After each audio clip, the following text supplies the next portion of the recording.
జూబ్లీహిల్స్ ఉప ఎన్నిక బరిలో అభ్యర్థుల సంఖ్య తేలిపోయింది. నామినేషన్ల విత్డ్రాల అనంతరం అభ్యర్థులకు గుర్తులు కేటాయించారు ఎన్నికల అధికారులు. ఇక మిగిలింది అభ్యర్థుల ప్రచార యుద్ధమే.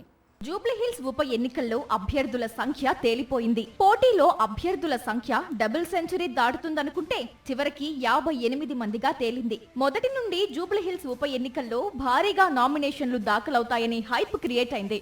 అందుకు తగ్గట్లుగానే 211 మంది అభ్యర్థులు నామినేషన్లు వేశారు. ప్రభుత్వం మీద అసంతృప్తి ఉన్నవారు ఉప ఎన్నికలో నామినేషన్లు వేశారు. అయితే స్క్రూటినీ అనంతరం 81 మంది అభ్యర్థులు పోటీలో మిగలగా నామినేషన్ల విత్డ్రా సమయం ముగిసే నాటికి 23 మంది అభ్యర్థులు విత్డ్రా చేసుకున్నారు. దీంతో పోటీలో 58 మంది అభ్యర్థులు మిగిలారు. కాంగ్రెస్ అభ్యర్థి నవీన్ యాదవ్, బీఆర్ఎస్ పార్టీ నుండి మాగంటి సునీత, బీజేపీ నుండి లంకల దీపక్ రెడ్డి ప్రధాన పార్టీల తరపున ఎన్నికల బరిలో ఉన్నారు. గుర్తింపు పొందిన పార్టీలకు వారికి ఉన్న గుర్తులు కేటాయించగా మిగతా వారికి వివిధ గుర్తులు కేటాయించారు. మొత్తం పోటీలో 58 మంది ఉండటంతో పోలింగ్ కు 4 బ్యాలెట్ యూనిట్లను ఏర్పాటు చేయనున్నట్లు జిల్లా ఎన్నికల అధికారి ఆర్వి కర్ణన్ తెలిపారు. 4 బ్యాలెట్ యూనిట్లను ఒక కంట్రోల్ యూనిట్ కు కనెక్ట్ చేయనున్నట్లు తెలిపారు. So we have sufficient control unit around 826 ఉన్నాయి and VVPATs 837 ఉన్నాయి. BUs కూడా అరౌండ్ మోర్ దాన్ 2400 ఉన్నాయి. సో సఫిషియెంట్ గా ఉన్నాయి.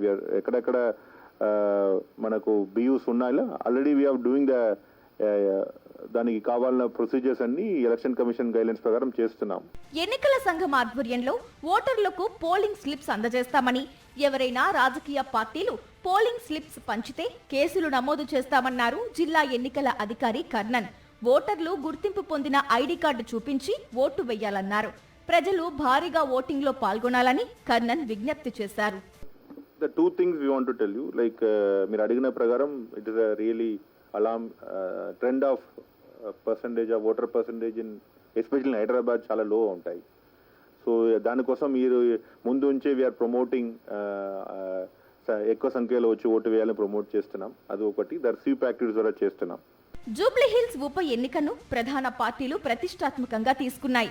ఈ ఎన్నికల్లో గెలిస్తే రాబోయే గ్రేటర్ హైదరాబాద్ మున్సిపల్ కార్పొరేషన్ ఎన్నికల్లో లబ్ధి పొందవచ్చని ప్రధాన పార్టీల కీలక నేతలు అంచనా వేస్తున్నారు.